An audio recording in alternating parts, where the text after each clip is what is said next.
Lanaza! Hi, Jorge! Hello po. Ayan. Ah. Hinga malalim, hinga malalim. Alam mo, mamang, Yan. nakaka-proud yung ng kwento ni Jorge. Oo. Sa 16 silang magkakapatid. Ay, Ilan ba talaga? kayo magkakapatid? 8 lang 8 po. pa lang. Ito, Siya gusto lang. mo na ako, 16. Sorry, na-times to ko lang. Ba yun? Siya yung nakatapos at naka-graduate ng Na, college. anong kurso kung Graduate po ako ng Bachelor of Science in Entrepreneurship. Oh, loko, ano yun? Oh, tama, may pag gano'n ka pa. Ano yun? Ano ka pa? Sa business, related po siya sa business. Okay, Business. okay. Ay, tignan naman natin ang ating mga inampalan. Kumusta po? Instantly, parang sariling version agad yung labas. So, I also appreciate the attempt na baguhin yung mga ibang tono. Binigyan mo siya ng sariling interpretation.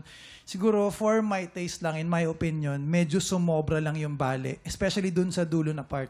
Again, going back dun sa sinabi ko kanina, pag ganyan yung boses, pag maganda yung quality, pag malaki yung boses, at medyo malayo dun sa original, you don't really have to do much para maging sariling version mo yung kanta. Kahit hindi mo na binali yung dulo na part. Again, opinion ko lang to. Sa taste ko, medyo sumobra lang siya for me.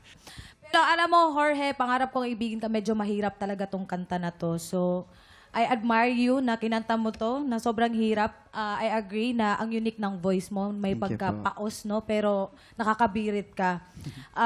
Yun nga, medyo sa una, medyo shaky. So, siguro may tension. So, next time, try to relax lang para mas mapaganda at mas relax din pakinggan. Kasi pag may napapakinggan kami na shaky, parang kinakabahan din kami. Pero nabawi mo naman, pero may mga part na sa mga adlibs mo, siguro mas sure yung tono at saka yung mga kulot.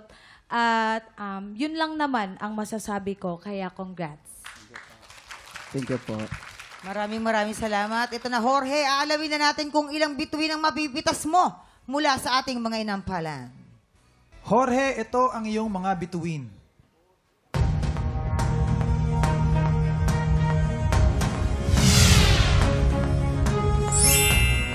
Three stars! Jorge, ang stars na ibibigay ko sa'yo ay...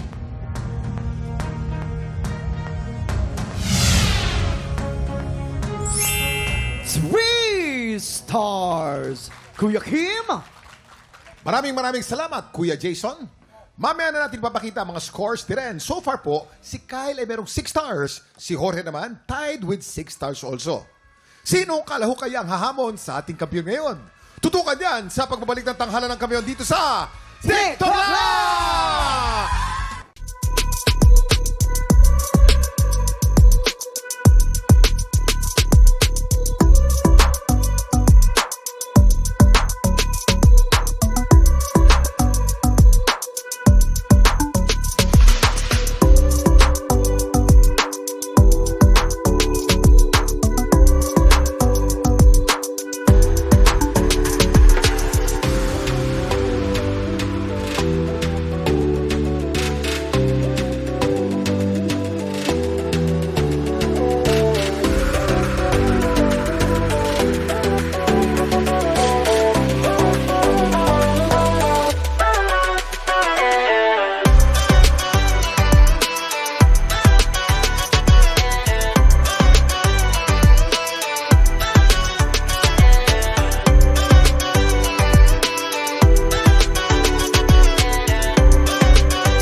Tropa, pinanood mo hanggang sa dulo itong video na to, very good ka! For more happy time, watch more TikTok Lock videos on our official social media pages and subscribe to GMA Network official YouTube channel.